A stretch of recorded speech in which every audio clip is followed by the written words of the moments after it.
नमस्कार विद्यार्थी मित्रांनो, मी प्राध्यापक सतीश शिंदे सर, ज्ञानदीप अकॅडमी अंबेजोगाईच्या ऑनलाईन प्लॅटफॉर्मवरती आपल्या सर्वांचं मनपूर्वक स्वागत करतो. मित्रांनो, पोलीस भरतीची तयारी करत असताना बऱ्याच वेळेस ज्या घटकावर कंपल्सरी आणि महत्त्वाचा असा प्रश्न विचारला येतो की असा एकही पेपर असणार नाही की ज्या पेपरमध्ये त्या टॉपिकवर प्रश्न आलाच नाही, असं होत नाही. असा एक महत्त्वाचा टॉपिक त्याच्यावर आज आपण इथं डिस्कस करणार आहोत. तो जो टॉपिक आहे तो म्हणजे काय, तर त्या टॉपिकचं नाव आहे नदी प्रणाली. टॉपिकचं नाव काय आहे मित्रांनो? नदी प्रणाली. या घटकावर कंपल्सरी परीक्षेला प्रश्न असतो. आता नदी प्रणाली जर म्हटलं तर नदी प्रणाली म्हणजे आपल्याला त्याच्यामध्ये काय काय अभ्यासायचं असतं, कोणकोणते घटक महत्त्वाचे आहेत हे माहीत असणं गरजेचं आहे. नदी प्रणालीमध्ये जर पाहिलं तर त्यामध्ये मुख्य असणारी नदी, तिच्यानंतर त्या नदीच्या असणाऱ्या उपनद्या, सोबतच त्या नदींची संगम ठिकाणं, त्या नदींवर असणारी धरणं, जे काही वेगवेगळे प्रकल्प असतात ते प्रकल्प, त्या धरणांचे असणारे जलाशय, या घटकांवरती कंपल्सरी परीक्षेला एक तरी प्रश्न असतो. म्हणजे नदी प्रणालीमध्ये मुख्य नदी, उपनद्या, संगम, धरण, जलाशय या 5 मुद्द्यांवरती तुम्हाला कंपल्सरी परीक्षेला प्रश्न विचारले जातात. आता नदी प्रणाली म्हटलं तर नदी प्रणालीचं वर्गीकरण वगैरे कसं केलं जातं, काय नाही, याच्यावर देखील परीक्षेला प्रश्न असतात. पहा, पहिल्यांदा नदी प्रणालीचं वर्गीकरण पाहूयात, त्याच्यानंतर बाकी सगळ्या गोष्टी विचारून घेऊयात. नदी प्रणालीचं वर्गीकरण मुख्यतः किती घटकात केलं जातं, तर नदी प्रणालीचं वर्गीकरण मुख्यतः 2 घटकात केलं जातं. एक म्हणजे भारतीय नदी प्रणालीचं 2 घटकात, पण महाराष्ट्रातील नदी प्रणालीचं वर्गीकरण मुख्यतः 2 घटकात केलं जातं. एक म्हणजे कोणती वाहिनी, पूर्व वाहिनी नदी प्रणाली, आणि दुसरी म्हणजे कोणती, तर पश्चिम वाहिनी नदी प्रणाली. पूर्व वाहिनी आणि पश्चिम वाहिनी नदी प्रणाली असं हिचं 2 गटात वर्गीकरण केलं जातं. पूर्व वाहिनी नदी प्रणाली, पश्चिम वाहिनी नदी प्रणाली, हे मुख्य किती गट पडतात, 2 गट पडतात, आणि या 2 घटकामध्ये तिचं वर्गीकरण केलं जातं. पण महाराष्ट्रातील प्रादेशिक विभागांचा जर विचार केला तर प्रादेशिक विभागानुसार आणखी एका गटामध्ये नदी प्रणालीचं वर्गीकरण करता येतं. ते म्हणजे कोणतं, तर दक्षिण वाहिनी नदी प्रणाली असं देखील आपल्याला एक वर्गीकरण करता येतं. कोणती वाहिनी, दक्षिण वाहिनी नदी प्रणाली, या गटामध्ये देखील आपल्याला तिचं वर्गीकरण करता येतं. तुम्ही जर पूर्व वाहिनी नदी प्रणालीमध्ये पाहिला तर पूर्व वाहिनी नदी प्रणालीमध्ये मुख्य 3 नद्या आहेत. पूर्व वाहिनी नदी प्रणालीमध्ये येणाऱ्या मुख्य 3 नद्या, ज्याच्यामध्ये एक सांगता येते ती म्हणजे गोदावरी नदी आहे. दुसरी महत्त्वाची असणारी नदी प्रणाली म्हणजे कोणती, तर गोदावरी नंतर भीमा नदी प्रणाली, आणि तिसरी असणारी जी महत्त्वाची नदी प्रणाली आहे ती म्हणजे कोणती आहे, तर कृष्णा नदी प्रणाली आहे. तुम्ही म्हणाल की सर भीमा नदी ही कृष्णेची उपनदी आहे, पण ती भारतीय नदी प्रणालीमध्ये कृष्णेची उपनदी आहे. महाराष्ट्राच्या नदी प्रणालीमध्ये जर विचार केला तर भीमा ही सेपरेट नदी आहे, गोदावरी सेपरेट आहे आणि कृष्णा सेपरेट आहे. या पूर्व वाहिनी नदी प्रणालीचा भाग असलेला आपल्याला सांगता येतं. या कोणत्या वाहिनी नदी प्रणालीचा भाग आहे, तर पूर्व वाहिनी नदी प्रणालीचा भाग आहे. सोबतच आता ज्या पश्चिम वाहिनी नद्या आहेत त्याच्यामध्ये मुख्यतः महाराष्ट्रामध्ये ज्या नद्यांचा उल्लेख करता येतो त्यामध्ये पश्चिम वाहिनी नदी प्रणालीमध्ये एक म्हणजे कोणती सांगता येते, तर नर्मदा ही एक पश्चिम वाहिनी नदी आहे. दुसरी जी मुख्य नदी आहे ती म्हणजे कोणती आहे, तर नर्मदेनंतर दुसरी मुख्य नदी म्हणजे कोणती आहे, तर तापी ही दुसरी मुख्य नदी आहे. नर्मदा आणि तापी अशा या 2 पश्चिम वाहिनी नदी प्रणालीच्या मुख्य भाग आहेत, आणि यांचं वर्गीकरण किती गटामध्ये करता येतं, 2 गटामध्ये, एक पश्चिम वाहिनी आणि नर्मदा. पण सोबतच लक्षात असू द्या की कोकणामध्ये जेवढ्या काही नद्या आहेत, कुठल्या नद्या, कोकणातील सर्व नद्या. कोणत्या नद्या पुरवणं, तर कोकणातील सर्व ज्या नद्या आहेत या सर्व नद्या पश्चिम वाहिनी नदी प्रणालीचाच भाग आहेत. मग अगदी उत्तरेस असणारी, कोकणातील सगळ्यात उत्तरेस असणारी नदी कोणती आहे, तर कोकणातील सर्वात उत्तरेस असणारी नदी दमणगंगा आहे. त्याच्यानंतर महत्त्वाची असणारी वैतरणा आहे, उल्हास आहे, सावित्री आहे, गायत्री आहे. या ज्या काही नद्या आहेत ना, अगदी दमणगंगेपासून ते पर्यंत जेवढ्या काही नद्या येतात त्या सर्व नद्यांचा समावेश कशामध्ये केला जातो, पश्चिम वाहिनी नदी प्रणालीमध्ये केला जातो. तर आपण ज्यावेळेस दक्षिण वाहिनी नदी प्रणालीचा विचार करतो तर दक्षिण वाहिनी नदी प्रणालीमध्ये प्रामुख्याने ज्या नद्यांचा समावेश होतो त्यामध्ये दक्षिण वाहिनी नदी प्रणालीमध्ये एक की वर्धा ही जी नदी आहे, विशेषतः कुठं आहे वर्धा नदी, पूर्व विदर्भात असणारी वर्धा नदी दक्षिण वाहिनी नदी आहे. विदर्भात असणारी वर्धा नदी असेल किंवा दुसरी असणारी नदी म्हणजे कोणती, तर वैनगंगा ही जी नदी आहे ही नदी प्रामुख्याने दक्षिण वाहिनी नदी प्रणालीमध्ये मोडते. म्हणजे विदर्भात असणारी वर्धा आणि वैनगंगा या दक्षिण वाहिनी नद्या आहेत. पश्चिम वाहिनी नद्यांमध्ये नर्मदा आणि तापी या दोन्ही उत्तर महाराष्ट्रातल्या नद्या आहेत. कोणत्या नद्या आहेत? उत्तर महाराष्ट्रामध्ये असणाऱ्या या प्रमुख दोन्ही नद्या आहेत. तर पूर्व वाहिनीमध्ये गोदावरी, भीमा, कृष्णा या नदी पूर्व वाहिनी आहेत. म्हणजे महाराष्ट्रातील नदी प्रणालीमध्ये प्रामुख्याने 3 प्रकारच्या नद्यांचा समावेश करता येतो. पूर्व वाहिनी नदी प्रणाली, पश्चिम वाहिनी नदी प्रणाली आणि दक्षिण वाहिनी नदी प्रणाली. हे झालं नदी प्रणालीचं वर्गीकरण. आलं लक्षात? आता हे कोणत्या दिशेनं वाहतात याच्यावरून केलं गेलेलं हे वर्गीकरण. कोणत्या दिशेवरून वाहतात याच्यावरून त्याचं केलं जाणारं काय आहे हे वर्गीकरण आहे. तर चला तर मग आज आता नदी प्रणाली या टॉपिक मधल्या एक एक नद्यांच्या संदर्भात आपण चर्चा करूयात. त्याच्या अगोदर आपण महत्वाचा मुद्दा नदी कशाला म्हणतात काय नाही त्याच्यावरती आपण चर्चा करूयात. नदी म्हणजे काय हा एक वेगळा प्रश्न आहे मुलांना. बऱ्याच वेळेस मुलांना नदी म्हणजे काय तर या प्रश्नाचं उत्तर देतात की जमिनीच्या उताराच्या दिशेनं वाहत जाणारं जे पाणी आहे त्या पाण्याला काय म्हटलं जातं तर त्या वाहत जाणाऱ्या पाण्याला काय म्हणतात नदी असं म्हटलं जातं. पण लक्षात असू द्या नदी म्हणजे काय सर्वसाधारण 1.6 किलोमीटर पेक्षा अधिक लांबीचा जो पाणी प्रवाह असतो. किती पॉईंट म्हटलं 1.6 किलोमीटर पेक्षा अधिक लांबीचा जो पाणी प्रवाह असतो.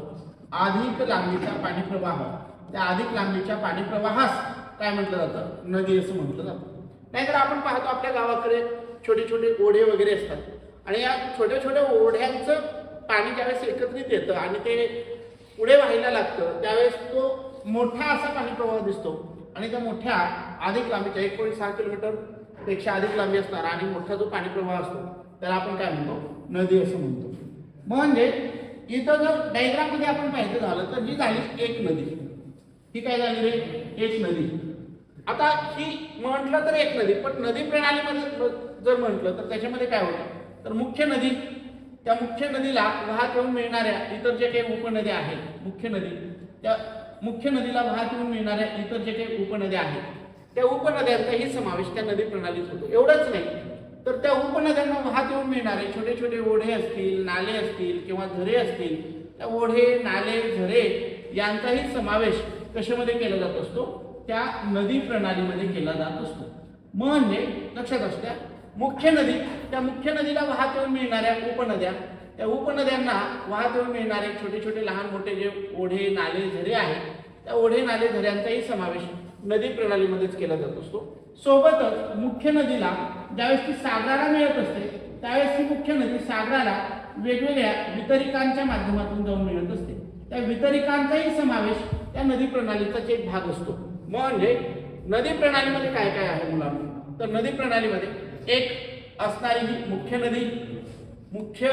नदी 2 तिच्या असणाऱ्या ज्या काही उपनद्या आहेत तिच्या असणाऱ्या उपनद्या सोबतच त्या उपनद्यांना वाहत येऊन मिळणारे ओढे नाले झरे जे छोटे छोटे ओढे आहेत नाले आहेत किंवा एखादा छोटा झरा असेल ओढे नाला झरा या सगळ्यांचा समावेश. सोबतच मुख्य नदी आणि उपनदी यांची असणारी कोणती ठिकाणं तर त्यांची असणारी संगम ठिकाणं त्यांचाही समावेश त्या नदी प्रणालीमध्ये होतो. संगम ठिकाणांचा समावेश नदी प्रणालीमध्ये होतो. तसेच त्या नदीच्या असणाऱ्या वेगवेगळ्या जे काही वितरिका असतात त्या वितरिकांचाही समावेश त्याच्यामध्ये होतो. कशाचा समावेश वितरिका यांचाही समावेश त्याच्यामध्ये केला जातो. वितरिका उपनदी आणि वितरिका याच्यातला बेसिकली फरक काय सांगता येतो तर वितरिका उपनदी याच्यातला बेसिकली फरक म्हणजे काय उपनदी ही नदीला येऊन मिळते तर वितरिका नदीला फुटलेला फाटा. मुख्य नदीचा जो प्रवाह आहे त्या नदी प्रवाहाला फुटलेला फाटा त्या फाट्याला काय म्हटलं जातं तर त्या फाट्यास वितरिका असं म्हटलं जातं. हे लक्षात असू द्यावं.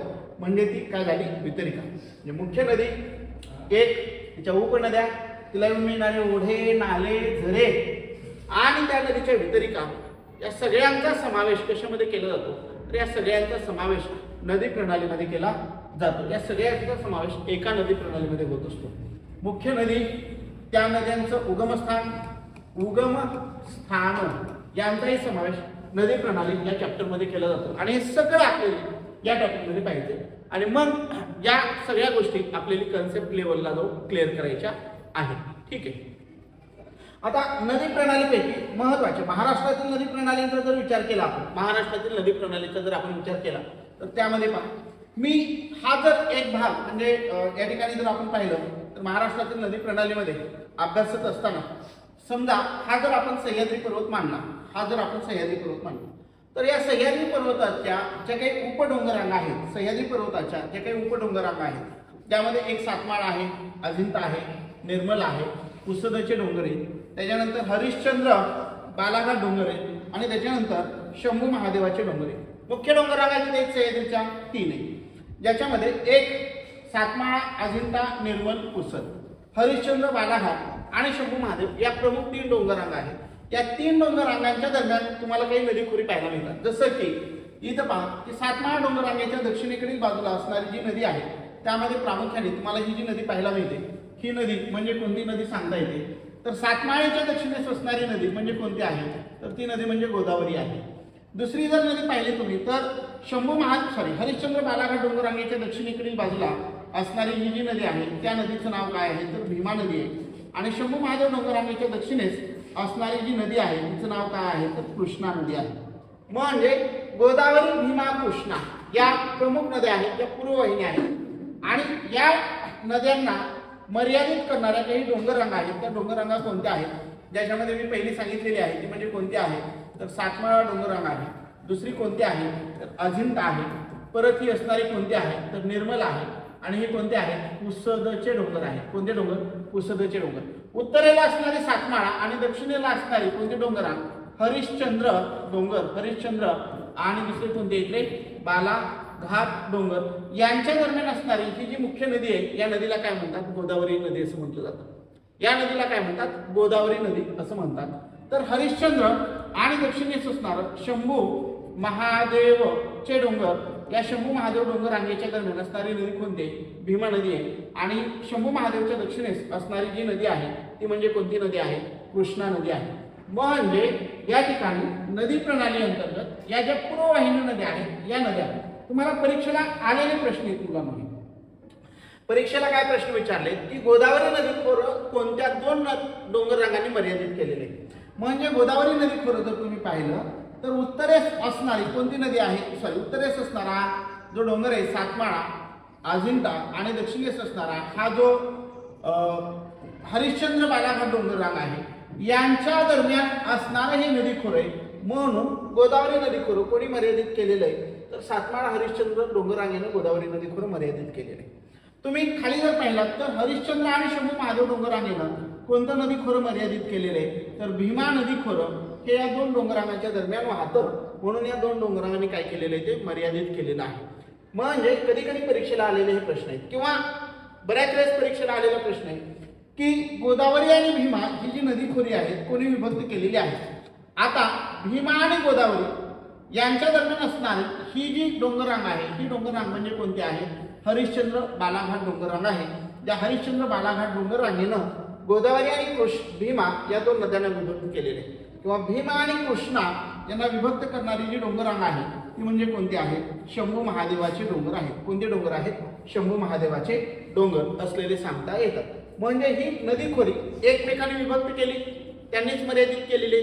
आणि म्हणून लक्षात असू द्या, महाराष्ट्रातला मुख्य जलविभाजक म्हणून ज्याचा उल्लेख केला जातो तो म्हणजे हा सह्याद्री पर्वत आहे, जो राज्यातील मुख्य जलविभाजक आहे. आणि राज्यातला उपजलविभाजक म्हणजे कोणता आहे, तर सह्याद्रीच्या या ज्या काही उपडोंगररांगा आहेत त्या उपडोंगररांगा म्हणजे सह्याद्रीचे महाराष्ट्रातले काय आहे, उपजलविभाजक आहेत असं आपल्याला सांगता येतं.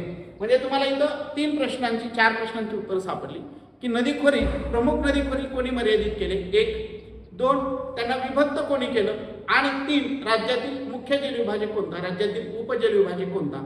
या 4 पैकी जर तुम्हाला जलविभाजकांवर प्रश्न आला तर हाच प्रश्न असणार आहे, याच्यापेक्षा वेगळा प्रश्न या ठिकाणी परीक्षेला असत नाही. तर मग आता ज्या पूर्ववाहिनी नद्या आहेत त्या पूर्ववाहिनी नद्यांपैकी एक महत्वाची नदी या ठिकाणी आपण चर्चेला घेऊया, ती म्हणजे कोणती, तर गोदावरी नदी.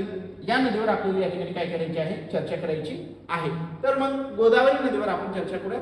पहा, सर्वसाधारण गोदावरी जी नदी आहे ही नदी कुठे उगम पावते, कशी आहे, काय नाही, या संदर्भात आपण चर्चा करूया. समजा आपण गृहीत धरूया की ही जी वाहणारी नदी आहे ना, ही नदी म्हणजे कोणती आहे, तर गोदावरी नदी आहे. जस्ट आपण त्याला गृहीत धरूया, म्हणजे ती अशीच आहे अशातला भाग नाही, ते अशीच आहे अशातला भाग आहे का नाही, ते आपण जस्ट गृहीत धरलेलं आहे की ही नदी म्हणजे कोणती आहे, गोदावरी नदी आहे असं जर गृहीत धरलं तर आता ही नदी, या नदीच्या संदर्भात आपल्याला दोन घटकांवर चर्चा करावी लागते. एक म्हणजे भारताच्या बाबतीत या नदीवर चर्चा करावी लागते आणि दुसरं म्हणजे कशाच्या बाबतीत तर महाराष्ट्राच्या बाबतीत. कारण का प्रश्न विचारत असताना इथं दोघांवर आहे, कारण गोदावरी नदी ही आंतरराज्यीय नदी आहे. ती आंतरराज्यीय म्हणजे कसं तर ती वेगवेगळ्या राज्यातून वाहते. एकदा महाराष्ट्रातून वाहते का नाही, वेगवेगळ्या राज्यातून वाहते. फॉर एक्झाम्पल सांगायचं झालं तर ही या नदीचा उगम कुठं होतो, या नदीचा उगम महाराष्ट्रात होतो. गोदावरी नदीचा उगम कुठं होतो तर गोदावरी नदीचा उगम हा महाराष्ट्रात होतो. महाराष्ट्रातून ही नदी पुढे कुठं जाते तर महाराष्ट्रातून ही नदी पुढे तेलंगणा या राज्यात जाते. तेलंगणातून ही नदी पुढे कुठं जाते तर तेलंगणातून ही नदी पुढे आंध्र प्रदेशात जाते. म्हणजे गोदावरी नदी एका राज्यातून वाहते का नाही, किती राज्यातून वाहते 3. म्हणून या नदीला कसली नदी म्हणतात तर या नदीला आंतरराज्यीय नदी असं म्हणतात. काय म्हणतात, आंतरराज्यीय नदी या नावाने ओळखलं जातं. तुम्हाला परीक्षेला प्रश्न आलेला आहे, पोलीस भरतीला पण आला, सरळ सेवेला पण आला, कंबाईनला पण आलेला आहे की गोदावरी नदी खालीलपैकी कोणत्या राज्यातून वाहते किंवा किती राज्यातून वाहते. या प्रश्नाचं उत्तर आहे गोदावरी नदी किती राज्यातून वाहते 3. कोणकोणती आहेत इथं समोरच आहे, महाराष्ट्र, तेलंगणा आणि आंध्र प्रदेश या 3 राज्यातून ही नदी वाहते असं आपल्याला सांगता येतं. मात्र नदी खोऱ्याचा विस्तार जर विचारात घेतला तर महाराष्ट्रासोबत या नदी खोऱ्याचा विस्तार मध्य प्रदेशात पाहायला मिळेल, महाराष्ट्रासोबत या नदी खोऱ्याचा विस्तार छत्तीसगडमध्ये पाहायला मिळेल, महाराष्ट्रासोबतच या नदी खोऱ्याचा विस्तार तुम्हाला खाली कर्नाटकमध्ये पाहायला मिळेल. म्हणजे वेगवेगळ्या राज्यात नदी खोरं आणि नदी प्रणाली याच्यामध्ये फरक आहे, पण हा नदीचा मुख्य प्रवाह हा मुख्यतः किती राज्यातून वाहतो तर हा नदीचा मुख्य प्रवाह 3 राज्यातून वाहतो, ज्याच्यामध्ये महाराष्ट्र आहे, तेलंगणा आहे आणि आंध्र प्रदेश आहे असं आपल्याला सांगता येतं. तर हे एकूण राज्य किती आहे त्याच्यामध्ये 3 राज्य. महाराष्ट्रामध्ये जर पाहिलं तर ही नदी किती जिल्ह्यातून वाहते तर महाराष्ट्रामध्ये या नदीचा जर आपण विचार केला तर ही नदी महाराष्ट्रात 8 जिल्ह्यातून वाहते. मुख्य पाणी प्रवाह किती जिल्ह्यातले 8 जिल्ह्यातून वाहते. एक म्हणजे कोणता आहे, नाशिक आहे. दुसरा म्हणजे कोणता आहे, अहिल्यानगर आहे. त्याचं नामकरण आता बदलले, पूर्वीचं नाव याचं अहमदनगर होतं, आता अहिल्यानगर केले. तिसरा जो जिल्हा येतो तो म्हणजे कोणता येतो, छत्रपती संभाजीनगर हा जिल्हा येतो. कोणता येतो, छत्रपती संभाजीनगर. जुनं या नाव याचं औरंगाबाद असंच नाव होतं याचं, आता नाव छत्रपती संभाजीनगर केले. पुढचा जो जिल्हा आहे तो म्हणजे कोणता आहे तर जालना या जिल्ह्यातून वाहते. या पुढचा जर जिल्हा आपण विचारात घेतला तर जालन्यानंतर परभणी या जिल्ह्यामध्ये ही नदी काय करते, प्रवेश करते. जालन्यानंतर ज्या जिल्ह्यात प्रवेश करते तो जिल्हा म्हणजे बीड आहे. त्याच्यानंतर असलेला जिल्हा म्हणजे कोणता आहे तर परभणी आहे.